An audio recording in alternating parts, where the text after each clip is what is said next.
Mr. Anderson, welcome back. We missed you. It ends tonight. Ultimately, everything is lost and everything is gained. The dock is breached! If we have to give our lives, we give him hell before we do! This is it. This is where all of the work we've done comes together. Supergirl essentially is between one Smith and Neo. Supergirl takes place in the street, in the air, in a building, and then in a crate. That was crazy. That's a crazy scene. Longer fight sequences, different angles that you don't usually see, so you really get the sensation of being in it.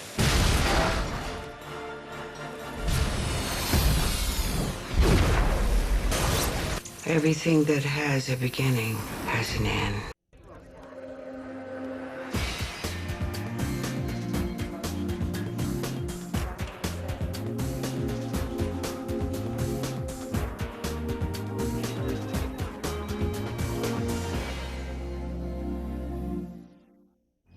I see the end coming. I see the darkness spreading. I see death. And you are all that stands in his way. The first movie's about birth. The second movie deals with life. The third movie's about death. We just hinted on these things in the first movie, and then we touched on them a little more in Reloaded, but this is it. This is where all of the work we've done, all the effort we've done, all the technology that we've created and we've helped and we've developed is all, it comes together. Very soon, he's going to have the power to destroy this world, but I believe he won't stop there. He can't. He won't stop until there's nothing left at all. They take us all the way. They take us all the way. Do you know what happened to Neo? He is trapped in a place between this world and the machine world. They take us to the possibility of losing everything and the possibility of gaining everything. Well, I really enjoyed the scope of this film. I think what the scope has allowed all of us, the artisans and actors and everyone participated, to do some of the things that you normally don't get to do, as well as have a really rich, for me, acting role. What is he? He is you. Your opposite, your negative. The result of the equation trying to balance itself out. And if I can't stop him? One way or another, Neo, this war is going to end. Tonight, the future of both worlds will be in your hands or in his. It's the last unknown.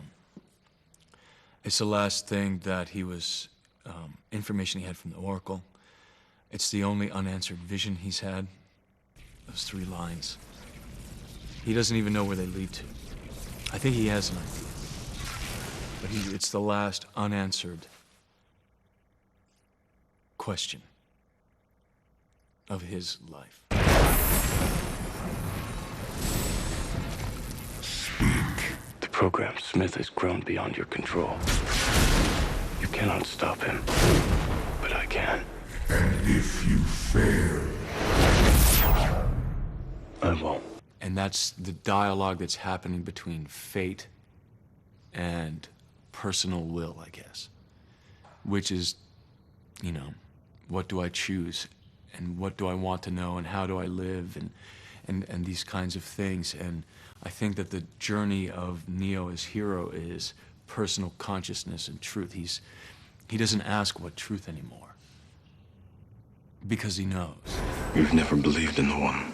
I still don't. I believe in him. He's just proven to her over and over again. I don't know how many times it takes, but that I think she just thinks he's a good soldier and he gets the job done. And for that alone, she will support him because she respects that. You know what I mean? She respects that, and she will stand by anyone who is willing to do the things that Neo does and make the sacrifices that he chooses to make. You know what I mean? And she's like, I'll hang with you, for sure. Mr. Anderson, Who are you? look past the flesh and see your enemy. It's impossible. Not impossible, inevitable. Well, they're opposites. They're opposites, and therefore they have to be together in life and death. They cannot exist without each other. They're two sides of the same coin. Mr. Anderson, welcome back. We missed you. It ends tonight. I've always loved playing dark characters. He's a very dark character, but I've always thought he was funny. When I'm on set as Smith, or dressed up as Smith, or invading Smith, or whatever, I enjoy myself enormously. And so the experience of being Smith or playing Smith has been that. I've felt it's been quite playful, and it's been a very enjoyable one. I've enjoyed it immensely. You like what I've done with the place? One of the things that I love so much about Trinity is just her complete and total commitment to the love that she has for Neo and the belief that she has in Neo, and she's, not going to be told that, she can't do something. There. Those mountains. That's it. Do you see what's out there? Yes, If you tell me we'll make it, I'll believe you. we'll make it. We have to. She's not going to wait around to see what happens. She's very proactive, as we know. So she goes in there and finds a way.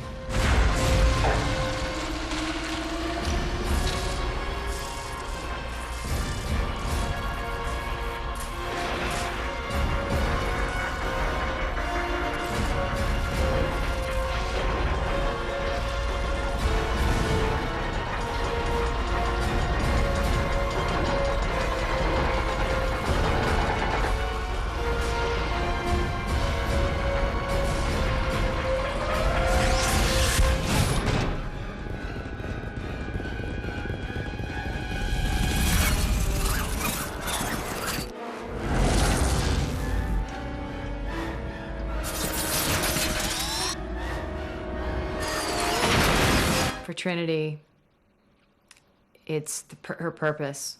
It's her purpose. And she executes her purpose.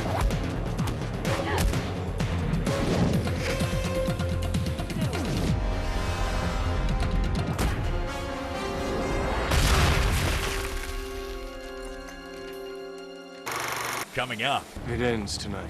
That was crazy. That's a crazy scene. This final battle where Neo does resolve the story and resolves the path of the one.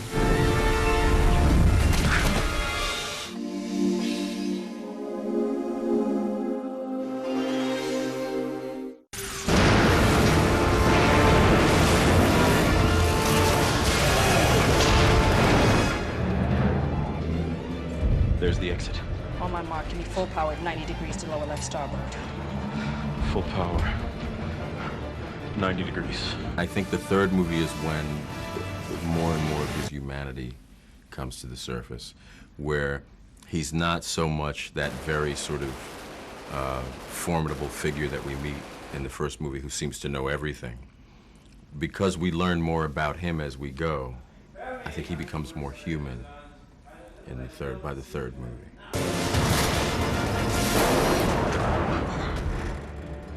Dear woman, you can drive. We ain't home yet. What about the gate?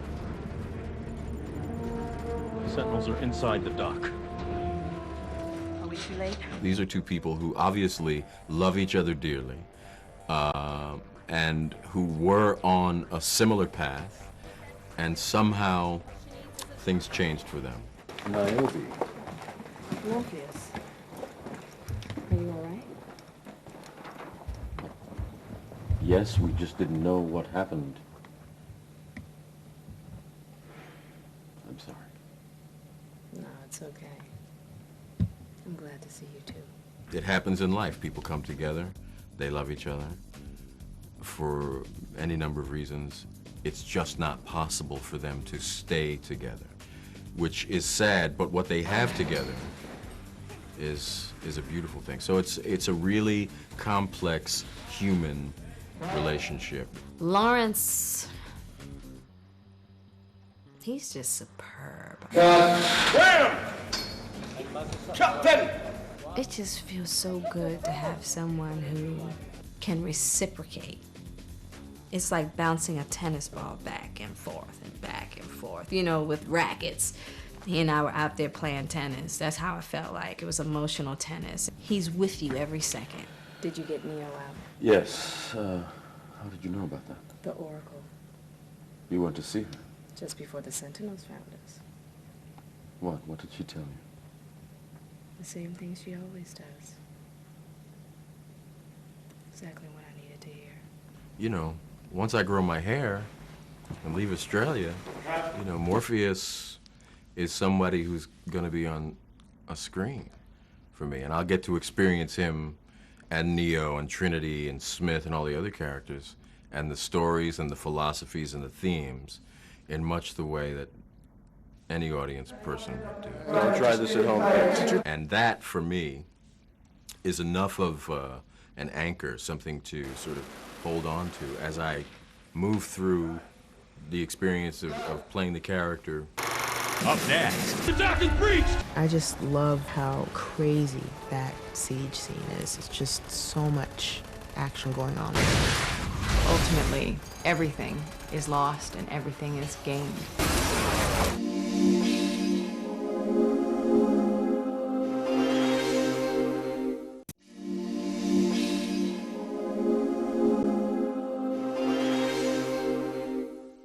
We're set and action. Just the size of our world and what we're doing in this final battle in the siege, and then the final resolution of the story, where Neo does resolve the story and resolves the path of the one. It's just huge. All right! This is it. Now, you all know me, so I'll just say this as simple as I can. If it's our time to die, it's our time. All I ask is, if we have to give our lives, we give him hell before we do! Ultimately, everything is lost and everything is gained in a short period of time, because it's very dire circumstances. We're in serious times, times of great strife and great struggle, and this is the time of action.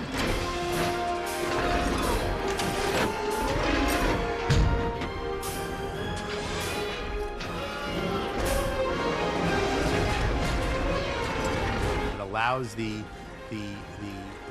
operator to sit inside a giant machine that can actually walk and move and shoot guns and spin around and not just be adhered to a gun turret, but be able to be mobile. Breached! The dock is breached!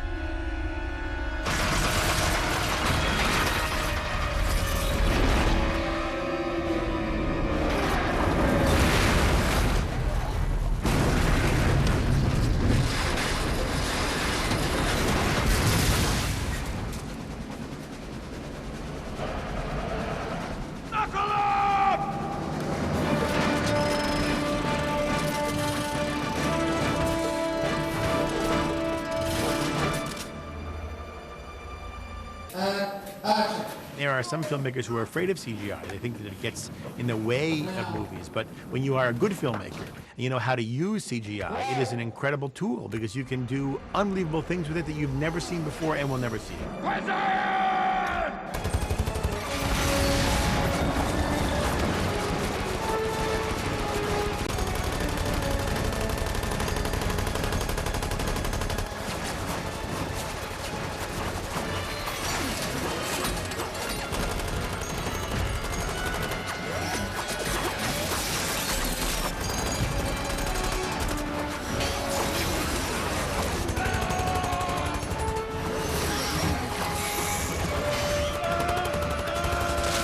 I just love how crazy that siege scene is. It's just so much action going on all at one time. And we're doing it with the green screen, and we're doing it, you know, with imagining stuff coming down. And I don't even know what that's going to look like when the effects come in. It's going to be so ridiculous.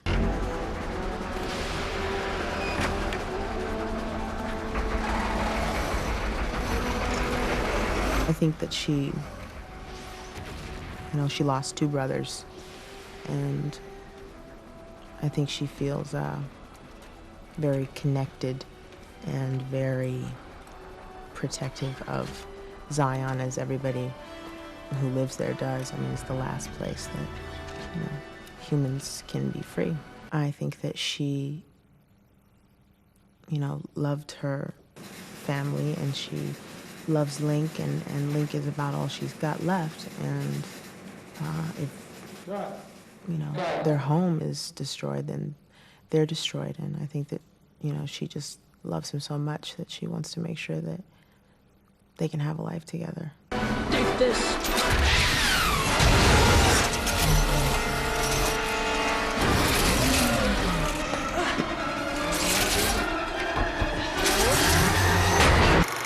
After the break, Mr. Anderson, welcome back. Super Brawl takes place in the street, in the air, and then in a building, and then in a crater. So it has 4 sections to it.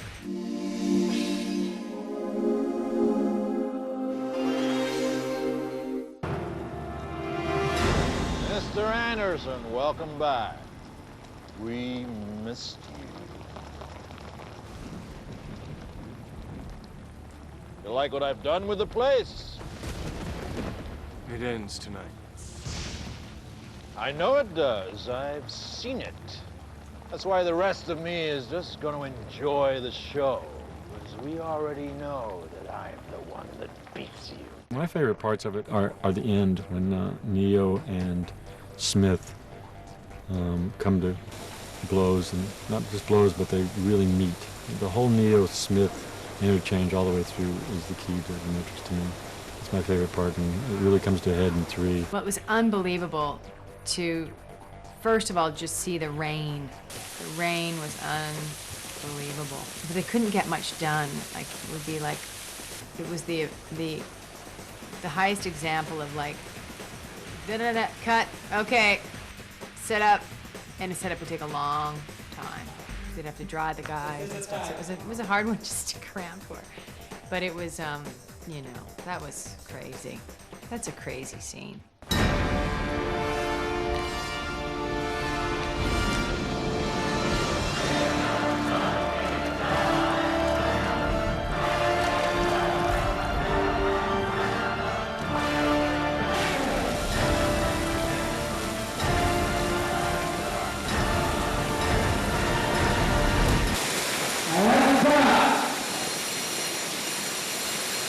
The Super Brawl essentially is between one Smith and Neo, with all the other Smiths that were made for that particular scene standing on and watching, like a kind of football crowd in the street.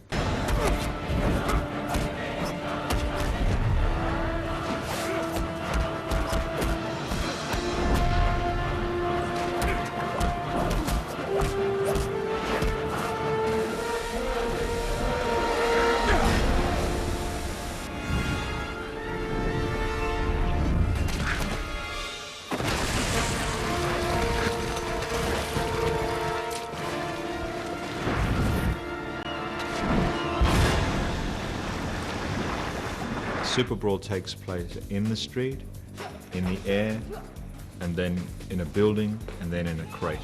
So it has 4 sections to it.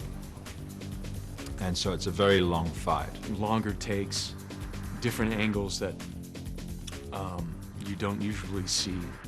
You know, more time between edits, longer fight sequences. So you really get the sensation of being in it.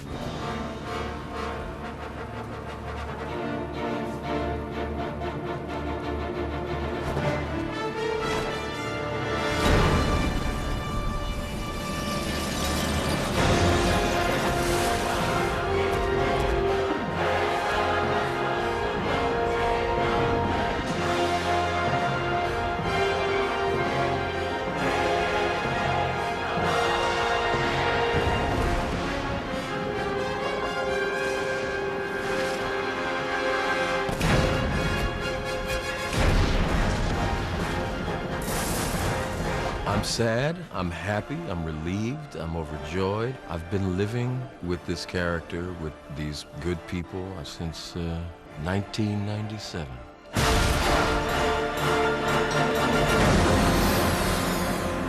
Everything that has a beginning has an end. Thanks for watching our behind-the-scenes look at The Matrix Revolutions. Join us next week when we make a date with Hugh Grant, Keira Knightley, and Liam Neeson in Love Actually. I've just split up with my boyfriend, actually, so I'm back with my mum and dad for a while. Sorry. He said I was getting fat. I beg your pardon? He said no one's going to fancy a girl with thighs the size of big tree trunks. Not a nice guy, actually. You know, being Prime Minister, I could just have him murdered. Thank you, sir. I'll think about it.